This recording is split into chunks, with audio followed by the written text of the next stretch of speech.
Surviving infidelity. Update to my husband cheating while our 4-year-old son has been going through cancer treatment. Original post, you don't know me, but there's something you should know about your husband message while caring for our cancer-stricken son. She sent me screenshots of texts between them, including texts in which he claims to be divorced. Apparently, he's been having an affair with her for 2 months before she figured out he was married. Our 4-year-old son has been in treatment for 5 months. Not only is this a huge betrayal at the worst time for our family, he's also risking our son's health and life by having unnecessary unmasked interaction with someone outside of our bubble during a pandemic. I'm in shock and my mind is racing. I don't know how to approach this with him. To me, cheating is an automatic relationship ender, but we've been told to avoid putting our son through unnecessary stress during his treatment, and I'm concerned that if I leave his father, the huge life change will be too stressful for him. I don't know if I should try and salvage our marriage for our son's sake. Now for the top advice before reading the update. He's cheating on you and putting your cancer-stricken son's health at risk during a global pandemic. I strongly suggest against trying to salvage the marriage. However, the divorce proceedings do not have to happen immediately. You can postpone them until after his treatment. I would definitely recommend speaking to a lawyer though. She should collect evidence of his infidelity and/or get a confession out of him, audio recording, texts, video. Maybe even ask the mistress if she'd be willing to go to court with them or send more, solid, proof. Then collect that alimony. Be careful with the recording part. Some states allow for one-party consent and others require both parties' consent to be video/audio recorded. If the latter applies, this may land OP, or anyone this applies to, in some not-so-good positions/situations. I would start talking to a lawyer. Don't do anything till you talk to a lawyer. And a good counselor if you can find one. I'm so sorry this is happening to you. I am so sorry your son is sick and your husband is doing this. If your husband will agree to some terms, you might be able to keep some stress from your son. This is just a suggestion, but I think you should tell your husband you got the message from the mistress, but right now the only thing that matters is your son's fight. He has to stop dating. This is important for the exposure to the germs. It is very selfish of him to take unnecessary risks with your son's health. If you have a spare bedroom, he can move into that room for the sake of your son's health. Him moving out might be too much, I don't know, and then you can figure out where to go once your son is better. I'm sure your emotions are all over the place, but if you have to keep your son's stress level down, please try not to argue around him even though this is not your fault and I'm sure you are very, very angry. If your husband cannot agree to put your son first, you might just have to have him move out and stay away until the pandemic and the cancer is under control. Before talking to the husband, she should talk to a lawyer and get statements for any joint accounts. Just so that once he knows, she has proof if he empties the accounts. And now for the update. While he was at work, I asked the woman he was cheating with to send him a text ending their affair. At the same time I sent him a text letting him know we needed to have a conversation when he got home. It was sheer dumb pettiness, but I wanted to make him sweat. When he got home, I told him I knew what he'd done. I told him I was not going to accept him not only cheating on me, but putting our son's health at risk in a pandemic. I told him that I no longer trust him, love him, nor want him in my life. I told him to pack, say goodbye to his son, and leave.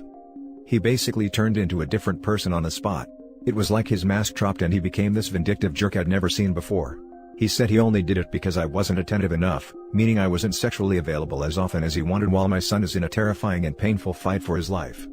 He told me that I should be the one to say goodbye to my son and leave, but there's no way I'm leaving my son with him because I don't trust him with our son's health if he was putting him at risk just to get laid more often. After I refused to leave my son, he told me to take him and leave, because this house was his before I moved in and we married. He wanted to kick his cancer-stricken 4-year-old out. Finally, he agreed to leave temporarily until we could sort out the living situation.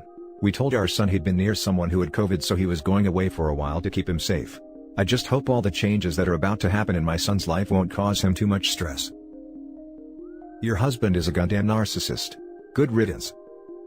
Narcissists are some of the most terrifying people to deal with, and this sounds like OP is dealing with one. OP, hire a lethal attorney and go for the jugular. Have no love for this monster, he would do the same and more in a heartbeat. Lethal attorney. He'll win the case, over your dead body if need be. You handled it beautifully. Get an attorney that takes zero shit and let them handle it. Do it now. Do it before he does, and get a jump on his. Yes, hire the attorney and keep a diary of conversations including what you've just recalled about him instantly turning into a different person when confronted. Record conversations if necessary, and you have the texts from his girlfriend. Good on her for telling you. I just hope she isn't stupid enough to have him back either. She wants nothing to do with him. She hates him for lying to her and for what he did to me. He did cheat on her too. He said he only did it because I wasn't attentive enough, meaning I wasn't actually available as often as he wanted while my son is in a terrifying and painful fight for his life. I don't think I've ever read something so selfish in my entire life. He's a monster. Be safe. Yes, what a disgusting, selfish, narcissistic POS. Now for the next story. Devastated and need advice. Husband cheated with sister-in-law. I barely know what to say. I'm 31, husband 30, married 3.5 years, together for 8.5 total. Last August, I picked up his phone to do some dumb Google search as my phone was in another room. I saw a text from our sister-in-law, who's been with my brother for almost 10 years, that said, "I can't get you out of my head." I instantly felt cold throughout my body, got tunnel vision, and asked him what that was about. He was visibly nervous, said he hadn't seen the text and claimed to have no idea why she would say something like that. He has his phone paired to his computer, which he was sitting at, and I could see that her text was on his monitor too. Reading a text on the computer doesn't mark it as read on the phone, so that's why it was yet unread when I saw it. We hashed it out. He trickled out information. Said they always talk about a certain video game they both play, but that she had started to send texts that made him feel weird, like that she missed him and whatnot. We visited her and my brother, out of state, a week later to clear the air. Thought it was all on the table. Long story short, freaking no it was not. Short story long.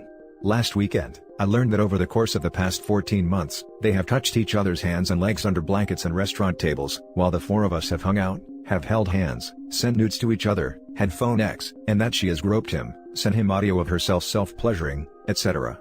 Then in October, so 2 months after we had seemingly resolved a fairly innocent situation, freaking lol, she put her fingers in his mouth after having put them inside herself. At his request. On our couch. While I was sleeping upstairs and my brother was drunk and sleeping on the same couch they were sitting on. But they never kissed, got each other off, or had intercourse. So he says. But I don't think I believe him, I don't think I can ever believe him again. Over the course of the past year, I had felt a growing distance between him and me, and I was hurt and confused, and I tried to figure out what was wrong, get him to talk to me, make plans for the future. I got resistance and avoidance, and promises that nothing was wrong. Except eventually he said he has been sad and lonely because of my work schedule. Listen, I've worked part-time for 2 years, and I volunteer with 2 community organizations. I'm not exactly putting in 80-hour weeks, though I was near that a few years ago before going part-time. So, I left my job, which meant so much to me. I wanted to focus on our relationship, and I left it behind for a job that I was/am less emotionally invested in. He also told me that he told her, sister-in-law, that one of the things he likes about her is her long hair. Last year, he encouraged me to cut mine short, which I did. Hey, why not?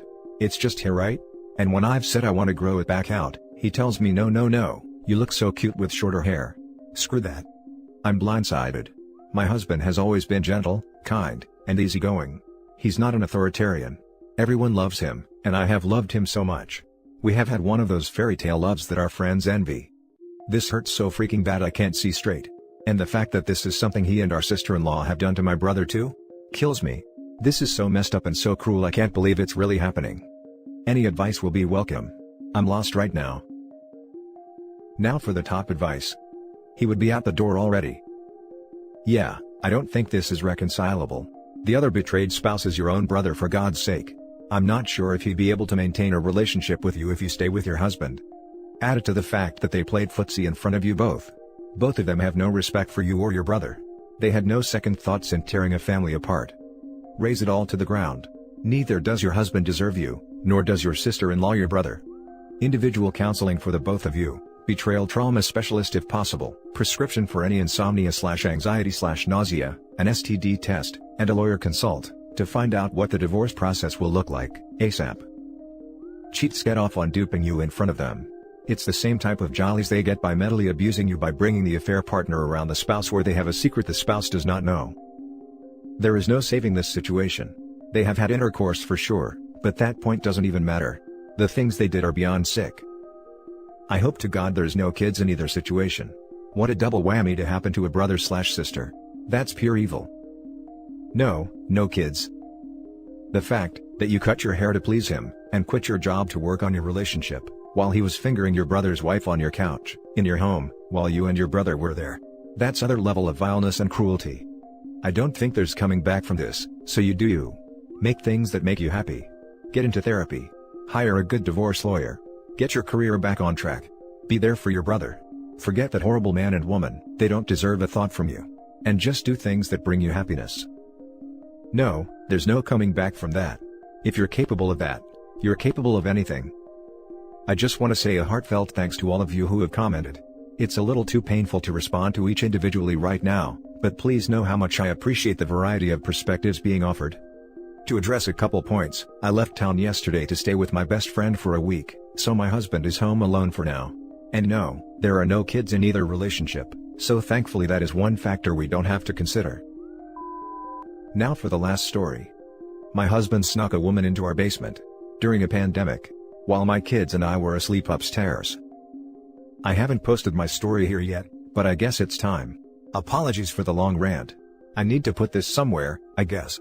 Almost 6 months ago, I woke up sometime between 11 and midnight to my 15-month-old crying. I checked the monitor thinking her dad would be in with her, as he was still up and had been taking night duty the past few days to try and wean her. He was not in the man cave nor either of the bathrooms, which was weird. I went to the main floor to look for him but didn't see home. Went back upstairs to check, but didn't find him. At this point, I started to get a little worried that something had happened to him. And then when I went back downstairs, I noticed the door to the unfinished basement was shut, which was unusual. I started to open the door when my husband came out. I asked him what he had been doing and he replied, looking at my baseball cards. He went upstairs to our daughter and I went down to the basement because something felt off. At first, I didn't notice anything, including baseball cards, but then I heard a weird noise and there was a half-dressed female trying to hide in the corner by the water heater. I asked her who she was, she told me Ashley, and I turned around and headed back upstairs where I took my daughter from my husband and told him he needed to leave. He asked where he should go and I told him I didn't care. I went back downstairs to the basement and the girl, Ashley, was climbing out one of the windows. I said you can use the front door, because I'm polite like that. We are getting divorced and I am doing all the things I am supposed to do. Therapy for myself and my 5-year-old, self-care, leaning on my support system she and I need to, being careful of what I say around the kids so they don't become more damaged by this. He is living in his parents' basement, says he wants 50-50 custody, but has had the kids one night a week for the last 4 months. Drags his feet on the divorce but found out he is dating. I wanted to move on, to be happy, but it is so hard when the one person I trusted and let in more than anyone else, so utterly rejected me. I feel thoroughly unworthy and unlovable right now. Now for the top advice. Your husband sounds like such a loser, seriously. I hope you destroy him in court. He is a loser, I guess. Not sure how it took me 10 years and 2 kids, and an Ashley, to see that.